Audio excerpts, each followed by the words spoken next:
and welcome back to Reveal to Heal podcast. In this space, we speak truth and discuss the uncomfortable to lead us to our next level of healing. My name is Joy Jefferson, and today we have a very special guest, Abdul, a friend of mine that I met in college.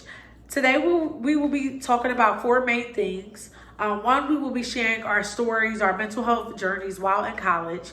We will talk about our support system that we used in college. We will share some resources that we accessed or are aware of. And we will also share with you all what our current mental health state is.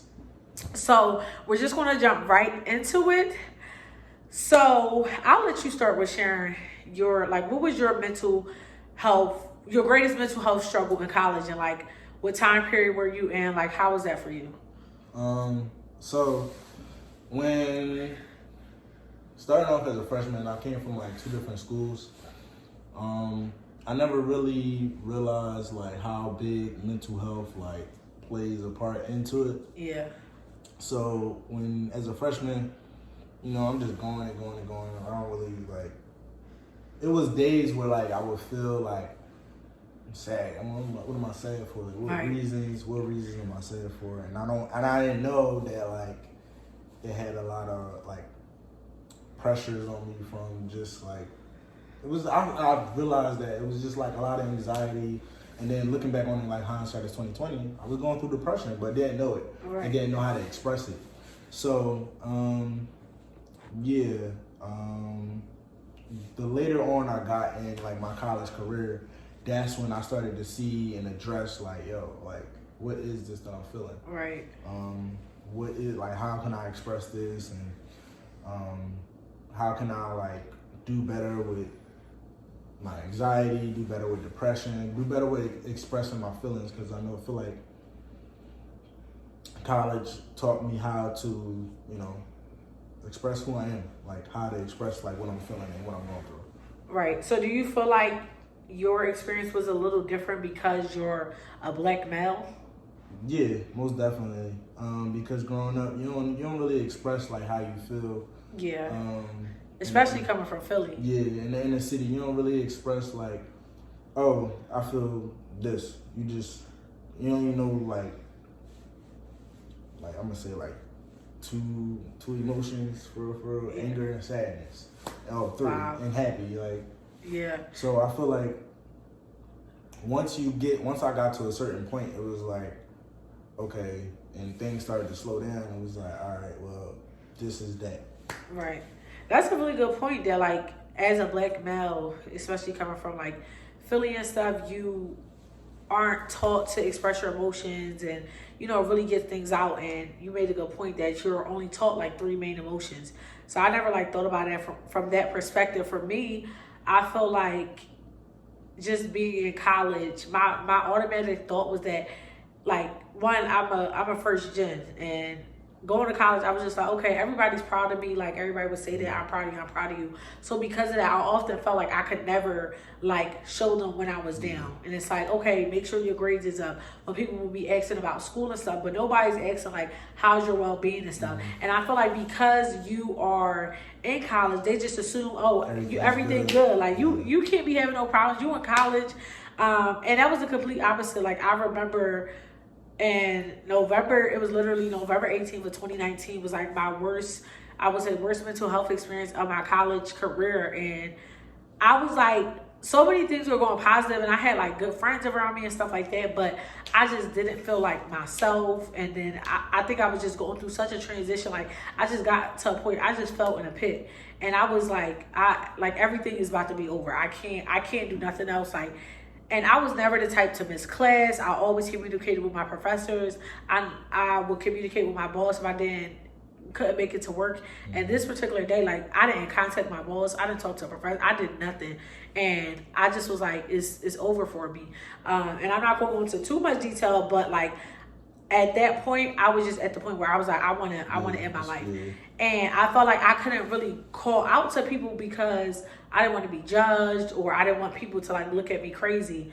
And I ended up having to have family come up to the school and stuff because it got really intense. But for me, you know, like you said, like coming from a family or like just an environment where those things aren't talked about, it's like, what am I supposed to do with this? Like, you get to a point in your adulthood where it's just like, okay, now I have all these feelings, now I have all these emotions. What do I do now? And thankfully, like, I didn't turn to the wrong stuff, because sometimes that's what people do. They start turning to drugs. They start, you know, having sex just crazy. They just like have different outlets, and not saying that that's wrong, because some people just aren't taught how to process that. And so I think the biggest thing for me was the next point is the support system. So who or what would you say was your support system in college? I'm gonna say I would categorize it as like tiers. Wow. Like, you got the main people, and then from there you got like the main people that interact with you every day. Right. Whether it be like, it can be like your girlfriend, boyfriend, friends, co-workers that you talk to every day or like every time you have a shift. And then I would say like people that you like interact with like every week. Yeah. So like professors, who else? Administrative people. Right. And then I feel like the bottom tier is like people that just randomly like check up on you and stuff like that. So do you feel like the check-ins you did receive were genuine, or do you think people just did that out of routine? Some people. It was like a mixture of like 50-50. Okay. So like some people it was genuine because they was like really intrigued. You know when somebody intrigued about your life, right? And not just trying to like get tea out of you. Or, so I feel like when those people came around, it was easy to like decipher like, all right, cool. I know I'm not gonna get into great detail with you because you only hear it for like a couple seconds. Right. So all right, yeah, I'm cool, fine, bang, see you. And then when those people come around, that's like genuinely asking you, all right, yeah, I might be struggling with this. Right. And you give them like little like tidbits, and then all right, cool. They may check on you the next day, and then sometimes that next day turn into the next day. Right. So, yeah. Yeah, I feel like. Well, before I proceed, do you feel like your family was a support system for you? Truthfully, we keep it real on Reveal the Hill podcast. So. Truthfully, I would say that like my mother did play like a big part into it. Mm-hmm. Everybody else was like is in that like that bottom tier, where like they would just come in and pop their head in and be like, "Oh, you good? All right, cool." And like when it came to like siblings and stuff like that, and I feel like it's kind of on me too, because like I was just only hitting them up if I needed money for X, Y, and Z, like to get over here, or I need money for this, and like regular college stuff, like regular college student stuff. So I feel like, I feel like it's a two-way street on that. Yeah, I feel like when it comes to like my biological family, like I don't feel like they were necessarily my support system. Like my mom would definitely like check up on me and stuff, but I feel like because, and it also depends on like where your relationship is with people at the time. So I feel like when it came to like my siblings and stuff, I think at times I tried to reach out to them, and I literally remember one of my sisters, I'm not gonna put her on blast, but I literally remember her saying like, "You're in college, like you don't go through nothing." Yeah. And I was just like, dang, like, but it's really like people have this like idea, like if you're in college, like that's it, like you're good. There's no problems, there's no stress, there's no nothing. And like it was a complete opposite, because one, I was raised in a completely different environment than where we went to school at. Like we went to school in a white suburban neighborhood, you know, and although it wasn't like super far from home, it's just like it felt like a whole different world. So it's like I'm at this college campus. I don't know anyone. I got it. First of all, I didn't want to go to that school initially, so I just had so many emotions. And again, I'm a first gen, so I felt like I had to teach myself the process, like filling out financial aid and getting involved, or knowing how to connect with different people in terms of like my major and picking classes. It was just like so much I had to figure things out. So I feel like at the time I would have wished I had that like closer relationship and bond with my family, but I didn't. But I would definitely say that like the people that I surrounded myself with in terms of who I connected with on a friendship level, I feel like those were my greatest supports, because even that, you know, that mental health experience that I explained earlier, like that day I was literally surrounded by all my closest friends, like, and they showed up for me and made sure like I was cool. And I feel like in college, like that's what you need. Like you gonna need to connect with people. I know some people like, oh, I'm low key. I like to stay in a tuck, but at the same time, you know, you got to put yourself out there sometimes.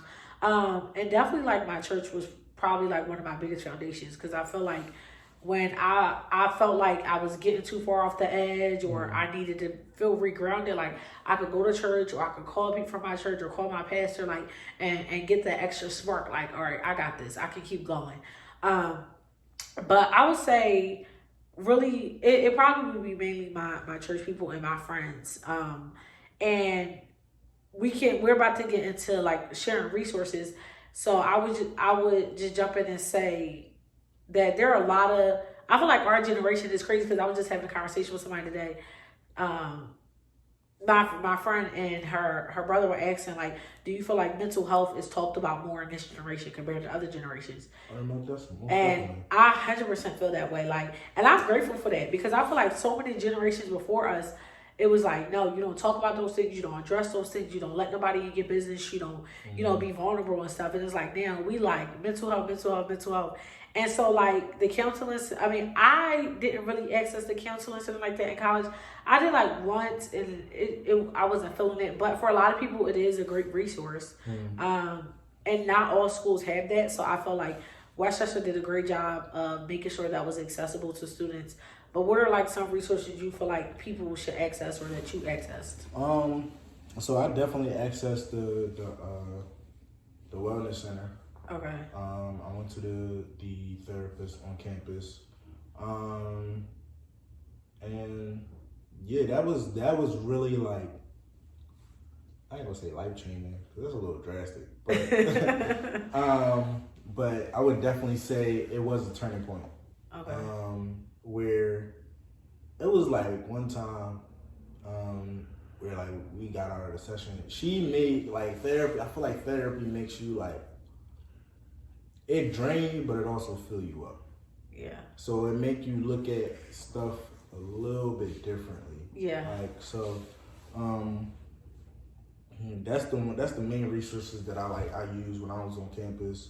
And then the other resource that I used was journaling. Yes. Oh my gosh. I still got like my journal that I finished in like what 2019, 2020. I still got that same journal. Oh wow, that's dope. So yeah, I don't really go through it because I feel like it's a little traumatic. but yeah, I still that was another like outlet for me. It created another outlet for me to like, you know, really express how I felt in that time. Yeah, and when you said journaling, it made me think of like a research for people is tapping into like their talents. Yeah. Because I know like for me, like doing poetry and stuff for college was such an outlet to the point I became confident enough to like do them publicly. And for me, like it just tapped into a whole another level of releasing, like, because I feel like before that I just had so many thoughts, and again, I used to have a whole stigma against therapy. Like I used to be like, people that go to therapy is crazy. Like I used to think that for me to go to therapy, like that means something is seriously wrong with me. And now like my whole mindset against therapy has changed. And I'm now like, everybody needs to go to therapy. Whether you're having a good day, whether you're having a bad day, whether you have trauma or no trauma or unidentified trauma, identified trauma, like everybody needs to go to therapy, because it shouldn't be a negative thing. But another resource, I guess it depends on the school you go to. So for us, we went to a PWI, which for those that don't know, it's a predominantly white institution. And I know a lot of people that went to HBCUs, historically black colleges and universities. But for us, we went to PWI. So we had what's called a multicultural center. And I feel like the multicultural center, and it's probably not the same like vibe now that COVID happened, but the multicultural center was like a safe space for me because I felt like I could go in there and I just felt like I felt a sense of like black community. Like we got each other, like, and I would talk to the directors in there, the interns, and it really just became like a little family. There would be days I would go in there and just do homework, or you would just go in there and sit at the table and find random people to talk to, and that's how you connect with people. Or it'll be a bunch of us in there, and we'll just start having open dialogue. And it's just like really, I don't know, it felt like one of them, not like an AA meeting, but just like we just can sit and we can talk and we can really connect on different topics. And I feel like at a predominantly white institution, like that's so important for black people because sometimes we feel like we all we got on the campus. And not saying that the school doesn't support us, but you know, sometimes you just gotta get back to your roots. Another resource I would say is kind of like what I said earlier is like organizations that getting involved, because sometimes like those are the things that like, it keep you busy, it keep you connected to people. Because if you're like my first semester of college, I remember as a freshman, I was like, I don't want to get involved. I don't want to do nothing. I don't want to be at the school. And I was just like having such a negative mindset about it. And I felt miserable because one, I wasn't getting to know nobody. I wasn't getting involved. So I would just like go to class, go to my room, go to class, go to my room. And it was just like, it just started like really getting to me. And I was just like, all right, I got to make a decision. I'm either going to spend 4 years here and be miserable and hate my experience, or like really make the best out of the 4 years. So that's really what I chose to do because I didn't want to look back and be like, wow, I spent 4 years and I could have really met some dope people or connected.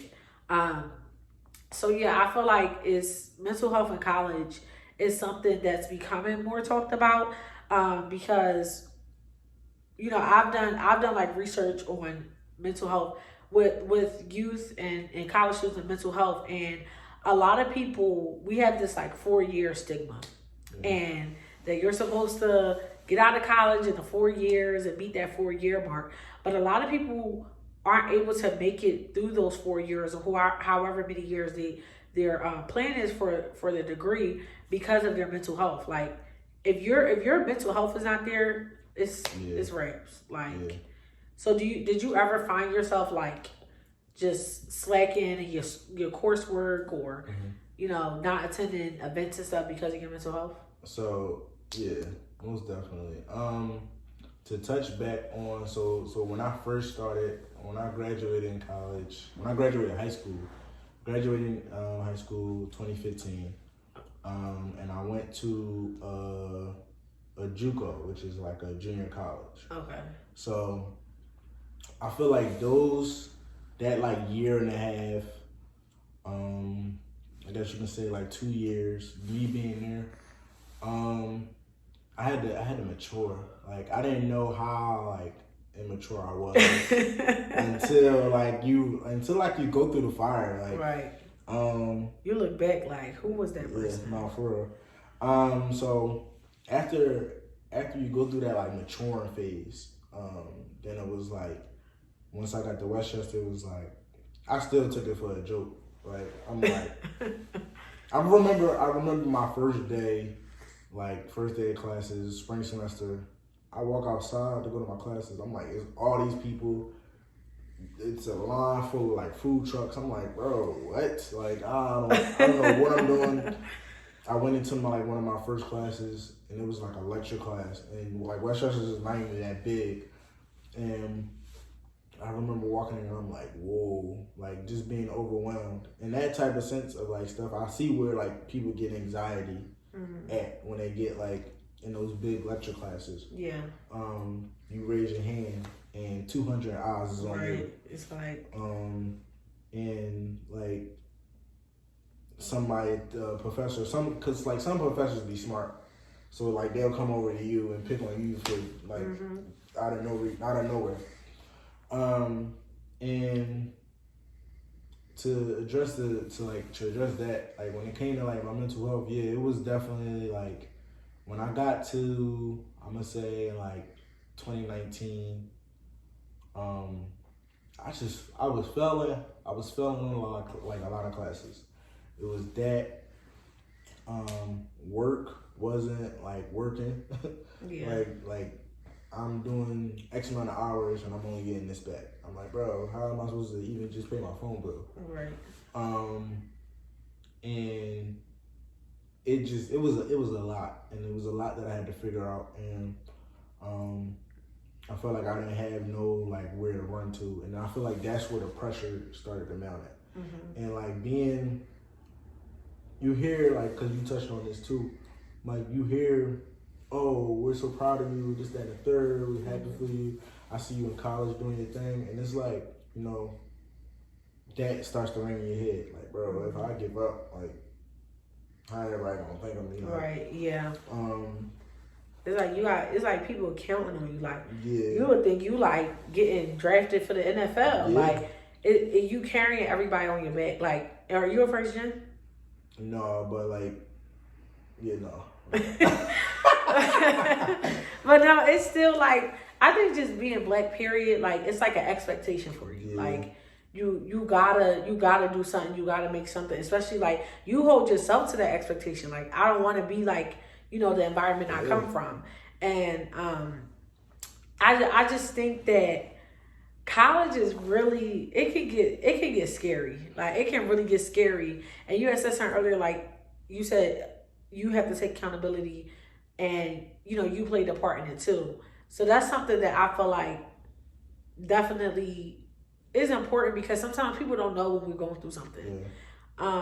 I think my biggest struggle is not trusting that if I am vulnerable, like people are going to take me serious, or they really want to be there for me, or they're going to show up in a way that I need them to show up. Because sometimes people show up in the way that they know how to show up, but that's not how I need you to show up. But yeah, like college, I look back and sometimes I don't even recognize who I was, especially like the first 2 years. And I just feel like, oh, the amount of change that I feel like I have made personally, like just in my mental health overall, it surprises me sometimes, because when I was in those times, I could have never saw myself like at this point. And not that my mental health is perfect, but it's just like I look back like, oh my God, I was in such a dark place.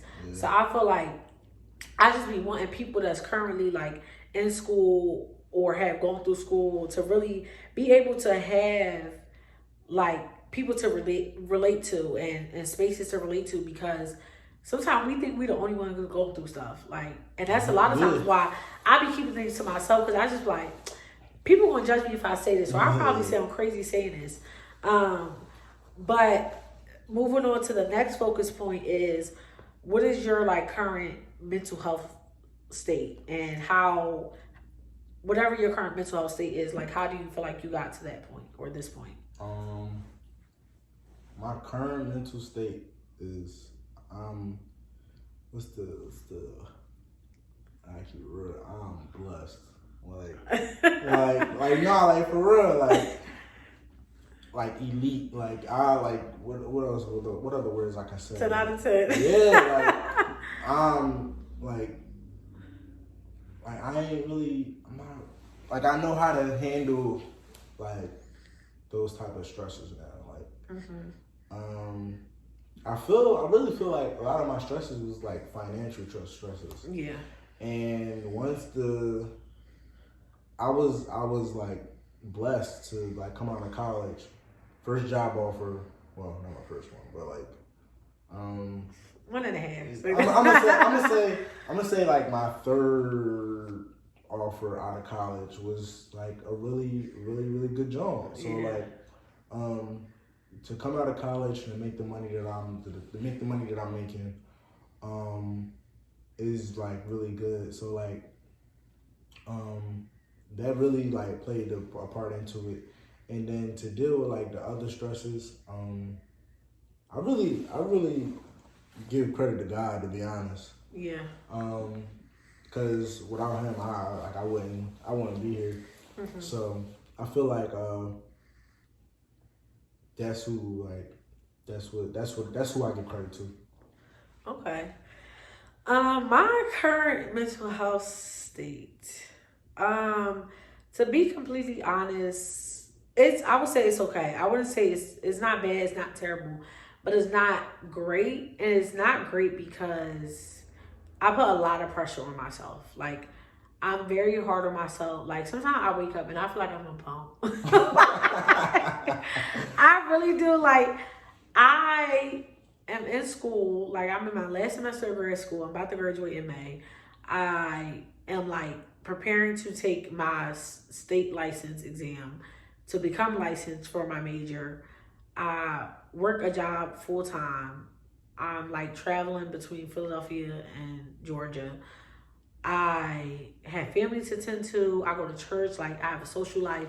I have a boyfriend. Like, it's so much going on in my life, and I still be feeling like I'm not doing nothing with my life. Like, I'm so, like, and honestly, I think it's because of social media. I, like, compare myself a lot to other, like, I'll see people owning their own business and stuff and be like, I should be doing that. But then again, I'm like, I don't really have a business I want to own. Like, and I just be like, sometimes I be having to, like, do a reality check, like, Joy.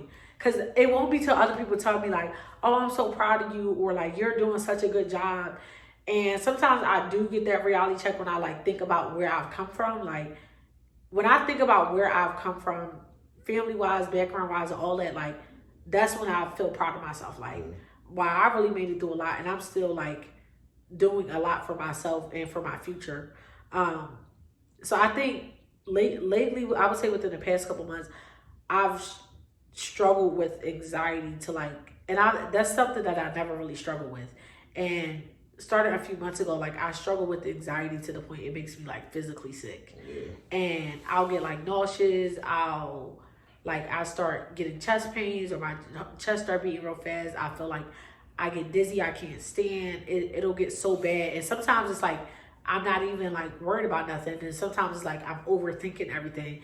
And today, like, I was overthinking my job. Like, I'm a terrible worker. Like, I'm not doing my job right now. I talked to my supervisor, and she's like, you're fine. Like, stop doubting yourself. And I think, I don't know, people can tell me I'm doing great, and I just feel like I could always be doing better. But I'm trying to learn to have, like, grace with myself and realize that I am doing a lot, that I'm not above, and that I have a lot going for myself. But sometimes I just always feel like I could be doing more. So, but other than that, I would say my mental health state is good. I'm able to, I can thankfully say, and this is by the grace of God, like, I don't experience any, like, suicidal thoughts or depression or anything like that. Other than the anxiety, I would say I'm in a positive mental health space.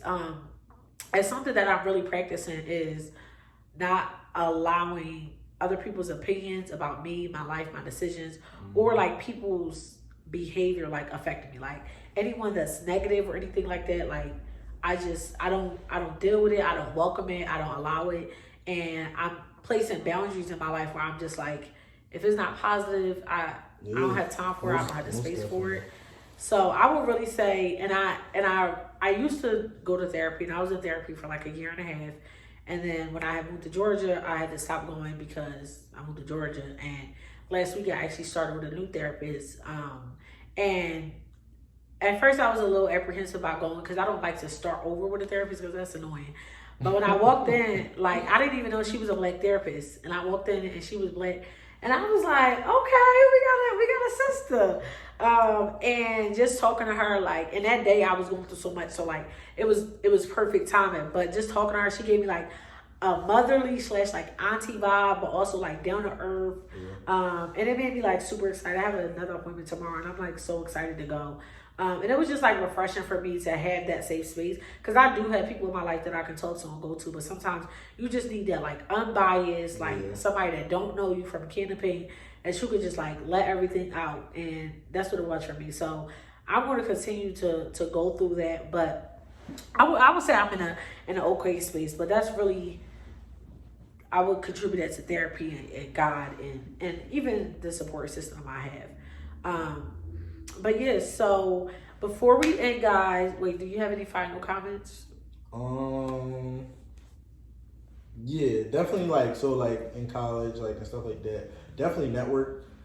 Definitely get involved. Don't go to a school that don't really have like things to offer you outside the classroom. Like Right. the classroom is good and all, but if they don't really offer like organizations and Clubs and stuff like that, and like stuff that you can gain, knowledge that you can gain outside the classroom. Yeah, don't even waste your time going there, Right. Because that's not even gonna challenge you as the next person. Like Yeah. the person that you're supposed to be next in the next chapter. Right. Like I feel like that's where a lot of like my hard lessons had to come in, like where like I had to learn how to talk to people and stuff like that, and like that rolled over because like the current job that I have now, I do a lot of talking to people. Right. And that like how you talked about like anxiety and stuff like that, I thought like I was fine talking in front of people. Yeah. No, like that the type of talking that I do in front of people now is completely different. Yeah. And like that anxiety thing is like really a real thing, like the Yeah. chest pains and stuff like that, and like how you can feel like physically sick. That's like a real thing. And don't like when you see those signs, don't think like, oh, I'm just tripping. No. Listen to you. Like you know you better than anybody else. Right. If you know that you off, if you know that you off, like yeah, definitely like reach out to somebody. Yeah, I agree with everything he said. Get involved and, know the signs of your mental health struggles. Don't ignore it. Even if other people around you don't take it seriously, you take it seriously. And just take care of yourself and take everything day by day. If day by day is too hard, take it hour by hour. If hour by hour is too hard, minute by minute, and then second by second. And just really tap into self-care and making sure that you are okay. To those of you that know people that are currently in college, just try to be there for them and give them some type of support. Ask them what support will best benefit them. And if you are in college, use your resources. Take time for yourself. Don't let classwork be all you know. But before we end, I will be putting the Instagram on the screen, and feel free to share you guys' mental health struggles in college and also any resources that you have accessed or you know of that current students can access, so that we can continue to share the resources and allow this to be a safe space. But until next time, thank you for watching Reveal to Heal podcast.